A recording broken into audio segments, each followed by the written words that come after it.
Oke, teman-teman, selamat malam dan kembali lagi dari Sudut Tribun DST episode Persija melawan Persipura Jayapura. Dan finally, puji Tuhan, alhamdulillah kita dapat 3 poin yang artinya kita merangkak naik ke posisi 15. Puji syukur karena pertandingan berjalan cukup bagus dan akhirnya keresahan dan kegelisahan saya terkait dengan Persipura yang harus bikin gol dulu akhirnya terjawab. Jadi ketika Persipura sudah bikin gol sesuai dugaan dan analisis saya pribadi, kita akan bisa menang dan bertahan karena akan sangat lebih sulit mengejar daripada harus menciptakan. So, congratulations, kita akhirnya dapat 3 poin dan kita naik ke posisi yang lebih baik. Dan kalau tidak bergeser, semoga kita tetap di posisi 15. Dan ada beberapa hal yang pengen dibagi untuk pertandingan Persija Persipura kemarin. Oh ya, pertama I'm so sorry, maaf banget karena take-nya nggak di studio biasanya atau di tempat yang biasanya karena saya ada di lain tempat, lebih tepatnya mudik. Nah, tapi tidak mengurangi komitmen untuk terus bisa update soal Persipura. Dan minta maaf juga karena lightingnya sederhana dan juga mungkin agak terganggu dengan visual dan juga audionya. But ada yang pertama mau aku bahas adalah bagaimana Vergonzi akhirnya sangat bermanfaat sekali. Setidaknya di pertandingan pertama terlihat sangat merubah permainan Persipura. Saya melihat dari menit 1 sampai menit 15 tadi motivasinya begitu tinggi, motivasi untuk menangnya begitu tinggi, ada semangat yang dibawa, ada rasa berjuang yang pengen segera keluar minimal mendapat 3 poin dan keluar dari zona degradasi itu terasa sekali.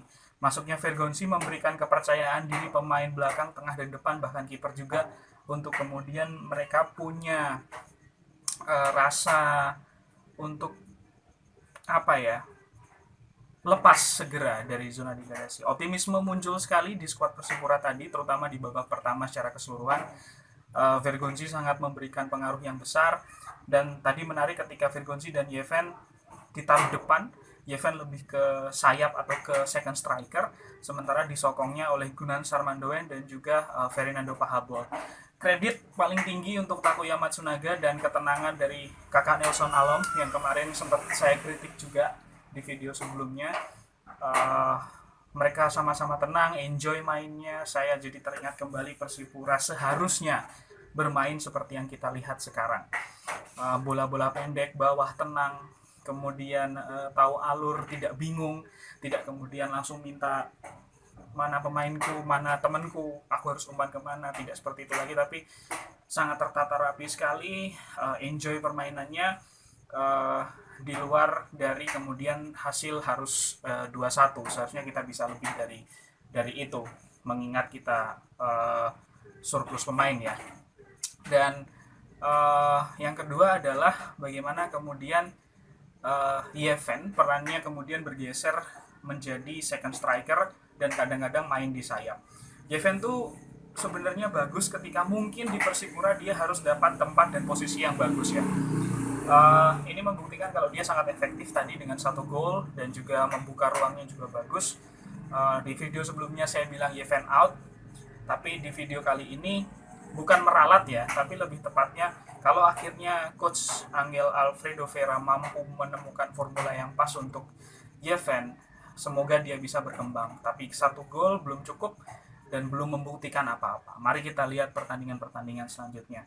Dan kemudian anak-anak mudanya ya mereka diberi kesempatan, Ricky Cawor, kemudian Ansanai, mereka juga memberikan yang terbaik, fighting spiritnya ada, masih muda, darah segar, mereka juga memberikan aroma dan nuansa positif dalam tim.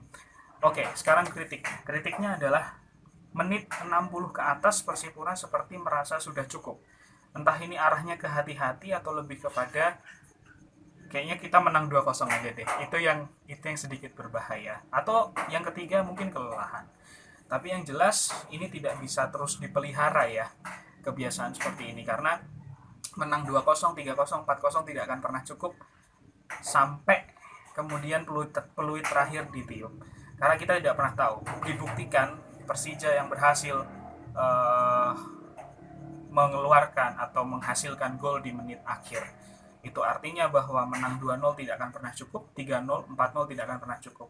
Mengendurkan intensi serangan juga tidak akan bisa kemudian jadi solusi untuk kita menang. Setidaknya kalau kita tidak menyerang, kuncinya adalah penguasaan bola. So, saya mengkritik menit 60 ke atas di mana kita sangat kendor sekali dan bahkan tidak bisa menambah gol setelah ada kartu merah dari pemain Persija. But ini jadi modal yang bagus untuk kemudian melangkah ke pertandingan selanjutnya di hari Minggu kalau tidak salah 18-15 kita akan lawan, saya belum cek sebenarnya, lupa, Persiraja atau Persi Kediri, saya agak lupa. Nah, kita akan ketemu dan kita akan lihat bagaimana, apakah kita akan punya semangat yang sama. Yang jelas saran saya tetap satu, curi gol di menit-menit awal, bikin gol yang banyak, dan di menit-menit akhir kita kuasai bola. Thank you so much. Positif sekali masuknya Vergonzi, sangat membantu tim, dan anak-anak muda juga diberi kesempatan yang cukup baik. Semoga kita bisa tetap stabil dan merangsek ke posisi tengah, bahkan mungkin semoga ya sampai ke posisi atas. Terima kasih. Selamat malam, selamat menikmati kemenangan kita. Sampai ketemu di hari Minggu. Ciao. Selamat menyaksikan DST. Salam merah hitam. Salam Persipura Jayapura. Jangan lupa untuk like, komen, dan subscribe di bawah. Thank you.